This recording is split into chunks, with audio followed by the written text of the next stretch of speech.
अस्सलाम वालेकुम एवरीवन। उम्मीद करती हूँ कि आप सब खैरियत से होंगे। जी अब हम अपनी जो इनिशियल वीडियोस में डिस्कस करने वाले हैं वो हम ये देखेंगे कि कौन कौन सी बुक्स हैं जिनसे हम हेल्प आउट हमें करेंगी। जो बुक्स अपने किसी भी साइकोलॉजी की डोमेन के अंदर आया कि वो केस रिपोर्ट्स हैं, वो कोई लेक्चर्स हैं, वो कोई समरीज़ वगैरह हैं या कोई आपकी जनरल अंडरस्टैंडिंग की चीज़ें हैं।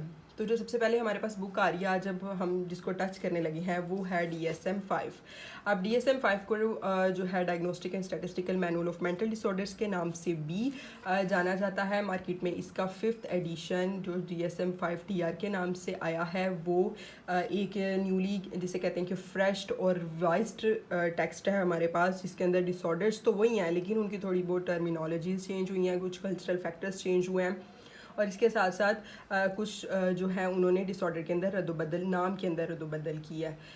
जो अभी हमारे पास है वो DSM-5 TM है, क्योंकि डिसऑर्डर्स के नाम और मेन चीज़ें वही हैं तो हम इसको पहले देख लेंगे कि DSM है क्या।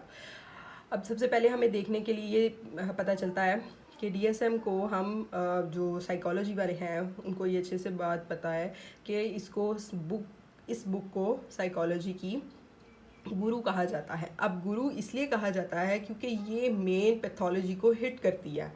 अब इसके कुछ सेक्शंस हैं जिसमें सेक्शन 1 की अगर हम बात करें तो उसके अंदर इंट्रोडक्शन आता है, यूज़ ऑफ मैनुअल्स आते हैं और कॉशनरी स्टेटमेंट्स आती हैं। इंट्रोडक्शन के अंदर आएगा कि DSM की किन किन वे से गुजर कर आई है, किसने DSM को जो है मार्केट में लॉन्च किया है, किस किस तरीके की इसके अंदर रिसर्चेज हुई हैं। इसके अलावा इस मैनुअल को हमने यूज़ कैसे करना है, कि कौन कौन से फैक्टर्स को हम हाईलाइट करेंगे। तो उसके बाद हमारे पास एक प्रूफ किस्म की कोई भी हमारी रिपोर्ट बन सकती है या कोई भी हमारी जो डिसऑर्डर है उसको हम हाईलाइट कर सकते हैं।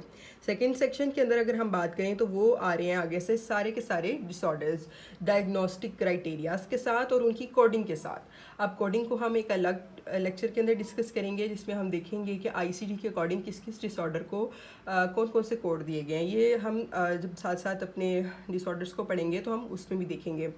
अच्छा जी, आगे हमारे पास सबसे पहले जो आ रहा है वो आ रहा है neuro developmental disorders, schizophrenia spectrum, bipolar, depressive. ये नंबर ऑफ डिसऑर्डर की लिस्ट यहाँ पर मौजूद है। इसके अलावा अगर हम आगे देखें तो आगे भी इसकी काफ़ी लिस्ट मौजूद है जिसके अंदर हमें पहले देखने में प्यारा disruptive impulse control, substance related हैं, पर्सनालिटी डिसऑर्डर्स हैं और अदर मेंटल डिसऑर्डर्स हैं।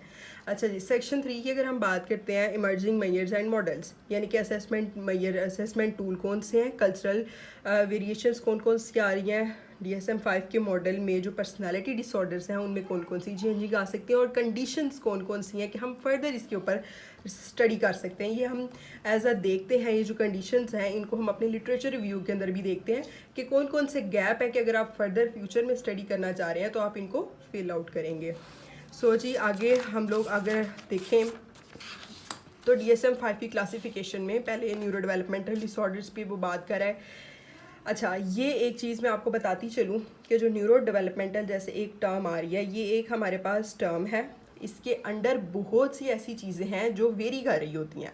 अब फॉर एग्जांपल एक चीज़ मैं आपको पहले बता दूं कि साइकोलॉजी के अंदर हम ये देखते हैं कि जो हमारे पास एक वर्ड आया है जैसे न्यूरो डेवलपमेंटल है फॉर एग्जांपल, अब इसी ही टर्म को अगर हमने थोड़ा सा ब्रॉडर दे यानी कि इसकी डीप डाउन जाना है तो हमें इस वर्ड को सबसे पहले फोकस आउट करना पड़ेगा। यानी कि क्या आ रहा है सबसे पहले न्यूरो डेवलपमेंटल, यानी कि न्यूरॉन्स के अंदर जो प्रॉब्लम आ रहे हैं, न्यूरॉन की डेवलपमेंट के अंदर जो इश्यूज आ रहे हैं उनको हम इसके अंदर देखेंगे। अब उनमें एक क्या आ रहा है, पहले इंटेलेक्चुअल डिसेबिलिटी आ रहा है, ये एक न्यूरो डेवलपमेंटल डिसऑर्डर है। कम्युनिकेशन डिसऑर्डर्स आ रहे हैं, आगे से बहुत सी ऐसी जो हैं चीज़ें जो हमारे न्यूरॉन्स की थोड़ी सी डेवलपमेंटल इश्यूज़ के अंदर आती हैं, उनको हम इस डिसऑर्डर में डिस्कस करेंगे। ऑटिज़म आ रहा है, ADHD आ रहा है, स्पेसिफिक लर्निंग डिसऑर्डर्स आ रहे हैं, मोटर्स डिसऑर्डर्स आ रहे हैं। इसके अलावा कुछ दूसरे ऐसे न्यूरो डेवलपमेंटल डिसऑर्डर हैं जो अभी तक स्पेसिफाइड नहीं है, यानी कि अभी तक वो कंफर्म नहीं है कि आया कि उनके सिम्टम्स इस डिसऑर्डर के अंदर फॉल कर रही हैं या नहीं। जी आगे आ रहा है शिज़ोफ्रेनिया स्पेक्ट्रम डिसऑर्डर, उसके अंदर भी आ रहे हैं शिज़ोटिपिकल पर्सनालिटी, ब्रीफ साइकोटिक डिसऑर्डर्स आ रहे हैं, शिज़ोफ्रेनियम डिसऑर्डर्स आ रहे हैं। इसके अलावा मज़ीद सब्सटेंस अब्यूज़ जैसे हम देख रहे हैं, इसके अंदर आ रही है कैटाटोनिया। जब हम इस टॉपिक को डिटेल में डिस्कस करेंगे दैन हम इन टर्म्स को भी बड़े अच्छे से देखेंगे। फिर आ रहा है जी बाइपोलर डिसऑर्डर्स। बाइपोलर के अंदर हम पता है कि इसकी भी मूड स्विंग्स का, क्योंकि ये होता है मूड शफल्स होते रहते हैं, जिसमें बाइपोलर 1 है, बाइपोलर 2 आता है। फिर इसके अंदर मेनिया हाइपोमेनिया की कंडीशंस आती हैं, साइक्लोथेमेटिक डिसऑर्डर्स आते हैं, और किसी सब्सटेंस या ड्रग की वजह से भी ये डिसऑर्डर आ सकता है। देन हमारे पास आ रहा है जी डिप्रेसिव डिसऑर्डर्स। डिप्रेसिव के अंदर भी आ रहा है डिस्ट्रप्टिव मूड डिसरेगुलेशंस आ रहे हैं हमारे पास। और क्या आ रहा है जी परसिस्टेंट डिप्रेसिव डिसऑर्डर आ रहे हैं। इसके बाद अगर हम देखें premenstrual dysphoric disorder, depressive disorder due to another medical condition. फिर एंजाइटी डिसऑर्डर, एंजाइटी की भी डिफरेंट टाइप्स हैं, ये हमें पता है बात, जिसमें सेपरेशन एंजाइटी आ गया, सोशल एंजाइटी आ गया, एगोराफोबिया आ गया, जनरलाइज्ड एंजाइटी आ गया, anxiety disorder due to another medical conditions. फिर उसके बाद उसके स्पेसिफायर्स आ गए। फिर आ गया जी ओसीडी। ओसीडी को जब हम देखते हैं ऑब्सेस्ड हैं किस चीज़ से हैं, ऑब्सेसिव कंपल्सिव डिसऑर्डर के अंदर होर्डिंग आता है, बॉडी डिस्मॉर्फिक आता है, ट्राइकोटिलोमीनिया आ गया, एक्सकोरिएशन एंड नंबर ऑफ लिस्टेज।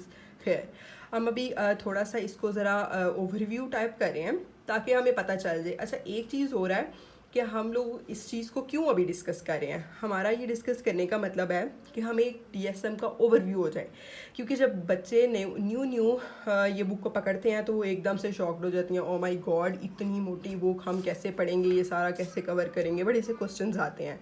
तो हम उन्हीं क्वेश्चंस को यहाँ पे थोड़ा सा ज़रा नॉर्मलाइज कराने की कोशिश करें ताकि बच्चों को ये चीज़ ज़रा क्लियर हो जाए कि ये नहीं। और दूसरी एक बड़ी बात ये है कि हमने ये सारे के सारे डिसऑर्डर्स नहीं पढ़ने, हमने इनकी बेसिक्स को पढ़ना होता है, याद रखना होता है। और सिर्फ जब हमने ट्रीटमेंट की तरफ किसी के भी जाना होता है या डायग्नोसिस की तरफ जाना होता है तो हम सिर्फ थोड़े थोड़े सिम्टम्स को देख के यहाँ ये बुक को अपने टेबल पे रखते हैं और मैच हम इन्हीं जो बुक के अंदर सिम्टम्स दिए होते हैं उधर से देख के करते हैं, हमने ज़ुबानी नहीं करने होते, क्योंकि हम खुद तो इतने स्कॉलर्स नहीं है कि ये सारी बुक को पूरा का पूरा रीड आउट कर लें। ठीक है, इसलिए हम थोड़ा ओवरव्यू ले रहे हैं कि कौन कौन से डिसऑर्डर की कैटेगरी कौन कौन से डिसऑर्डर के अंदर फॉल कर रही है। फिर आ गया जी हमारे पास ट्रॉमा एंड स्ट्रेस से रिलेटेड डिसऑर्डर, उसके अंदर भी रिएक्टिव अटैचमेंट आ गई, डिसइनहिबिटेड सोशल एंगेजमेंट डिसऑर्डर आ गई, पीटीएसडी आ गया, एक्यूट स्ट्रेस आ गया। फिर आगे नंबर ऑफ़ लिस्ट इसकी मज़ीद है, एडजस्टमेंट में आ गया। फिर उसके बाद mixed anxiety and depress mood यानी कि स्पेसिफायर्स आ गए। फिर आगे डिसोसिएटिव पर्सनालिटी में आ गया, आइडेंटिटी डिसऑर्डर आ गया, एमनेसिया आ गया, डीपोलराइजेशन या डीरियलाइजेशन आ गए, अनस्पेसिफाइड डिसोसिएटिव आ गए। फिर सोमैटिक सिम्टम्स हैं, ये एक बड़ी इंपॉर्टेंट चीज़ है हमारे साइकोलॉजी के अंदर। जो सोमैटिक सिम्टम्स और रिलेटेड डिसऑर्डर्स हैं ये एक बहुत इंपॉर्टेंट है, इसको बहुत ज़्यादा हम अच्छे से करेंगे, डिटेल में करेंगे ताकि हमें ये चीज़ें समझ आ जाएँ। अच्छा जी, फिर आगे ईटिंग डिसऑर्डर्स में अगर जाते हैं उसमें पीका है, रुमिनेशन है, अवॉइडेंट रिस्ट्रिक्टिव है, फिर बिंज ईटिंग है, बुलिमिया है। फिर इसके बाद उसके दूसरे स्पेसिफायर्स हैं। एलिमिनेशन डिसऑर्डर में अगर हम देख लें इसी तरह यूरोसिस है, एनकोप्रेसिस है। फिर अच्छा जी, स्लीप वेक डिसऑर्डर्स आ गए। स्लीप वेक डिसऑर्डर्स के अंदर ये एक इंपॉर्टेंट चीज़ है कि जिसके अंदर इंसोम्निया, हाइपरसोम्निया, नार्कोलेप्सी है, narcolepsy with cataplexy but the hypocretin deficiency. अच्छा, इसके अंदर जो है काफ़ी सारी इंपॉर्टेंट है, लेकिन जो मेन हम लोगों की जो इसके साइकोलॉजी के अंदर इंपॉर्टेंट है वो है इंसोम्निया, हाइपरसोम्निया एंड नार्कोलेप्सी। बाकियों को भी हम देखेंगे, लेकिन ये क्योंकि बहुत रेयर बेस पे होते हैं तो दैट्स वाई इसको इतना हम लोग फाइंड आउट नहीं करते, इसकी डीप डाउन नहीं जाते हैं। फिर आगे आ गया जी ब्रीदिंग रिलेटेड स्लीप डिसऑर्डर्स के सोते सोते जो एकदम से लगता है कि मेरा सांस बंद हो गया है, एकदम से हम झटका खा के उठ जाते हैं। ये आजकल जो है ये ज़्यादा स्वेरिटी पर चल रहा है, सो हम इसको भी देखेंगे। ऑब्स्ट्रक्टिव स्लीप एपनिया है, सेंट्रल स्लीप एपनिया है। फिर इसके बाद इसकी आगे से डिफरेंट है, स्लीप रिलेटेड है। फिर उसके बाद circadian rhythm sleep wake disorders हैं। फिर आगे जी अगर हम चलते हैं पैरासोमैनियाज, फिर ये एक चीज़ है, इसको हम थोड़ा सा टच करेंगे, ज़्यादा डिटेल में हम इसकी नहीं जाएंगे। आगे जी सेक्सुअल डिसफंक्शनिंग, उसके अंदर डिलेड एजैकुलेशन है, रेक्टाइल डिसऑर्डर्स है, फीमेल ये जो है प्रॉब्लम्स, इनको भी हम जो है डिटेल में ही देखेंगे। फिर आगे आ गया जी जेंडर डिस्फोरिया के जिन लोगों को अपने जेंडर के अकॉर्डिंग आइडेंटिफिकेशन नहीं हो रही होती या वो क्लियर नहीं होते, उसके अकॉर्डिंग हम देखेंगे कि जेंडर डिस्फोरियाज कौन कौन से हैं। Disruptive impulse control and conduct disorder, ये 3 चीज़ें हैं, disruptive impulse control and conduct disorders. इसमें हम देखेंगे कि ओडीडी, ये आजकल बच्चों की है डिसऑर्डर्स, बच्चों में बहुत ज़्यादा आ रहा है, ओडीडी आ रहा है। फिर आ रहा है जी कंडक्ट डिसऑर्डर आ रहा है बहुत ज़्यादा, एंटी सोशल पर्सनालिटी डिसऑर्डर्स आ रहे हैं, पायरोमैनिया आ रहा है, क्लेप्टोमैनिया आ रहा है। आगे उसके स्पेसिफायर्स हैं। फिर हम बात करते हैं सब्सटेंस रिलेटेड और एडिक्टिव। जो लोग ड्रग्स के अंदर या ड्रग्स रिहैबिलिटेशन सेंटर्स के अंदर काम करते हैं, उनके तो ये फिंगर टिप्स पर होने चाहिए डिसऑर्डर्स। इनके अंदर भी काफ़ी सारे सब्सटेंस रिलेटेड डिसऑर्डर हैं, जिसमें अल्कोहल यूज़ आ गया, अल्कोहल इंटॉक्सिकेशन, विड्रॉल्स आ गए। फिर इसके बाद कैफ़ीन के, कैनाबीज़, हम इनकी क्लासिफिकेशन भी देखेंगे कि कौन कौन सी जो ड्रग्स हैं वो कैनाबीज़ हैं और कौन कौन सी ड्रग्स कैफ़ीन के अंदर जाती हैं।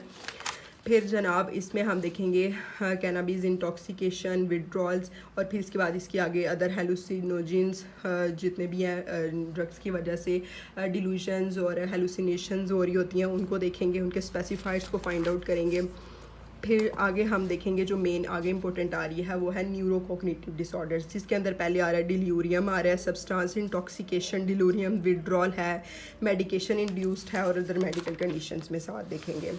फिर आगे जस्ट हम जब बात करते हैं वो आ रहे हैं पर्सनालिटी डिसऑर्डर्स। पर्सनालिटी डिसऑर्डर में क्लस्टर्स हैं, कुछ क्लस्टर ए, बी, सी और दूसरे पर्सनालिटी डिसऑर्डर्स देखेंगे हम, ये कि क्लस्टर ए में कौन कौन से आते हैं, बी में कौन से आते हैं और सी में कौन से आते हैं। ये एक इम्पॉर्टेंट चीज़ है और बहुत इंपॉर्टेंट। पर्सनालिटी डिसऑर्डर्स के बारे में मैं हमेशा स्टूडेंट्स को यही कहती हूँ कि और कुछ हो ना हो आपकी फिंगर टिप्स पे ये डिसऑर्डर्स होने चाहिए, क्योंकि कोई भी एक नॉर्मल अगर पर्सन भी है ना तो उसके अंदर पर्सनालिटी डिसऑर्डर्स को लेके बहुत सी चीज़ें, बहुत से क्वेश्चंस होते हैं।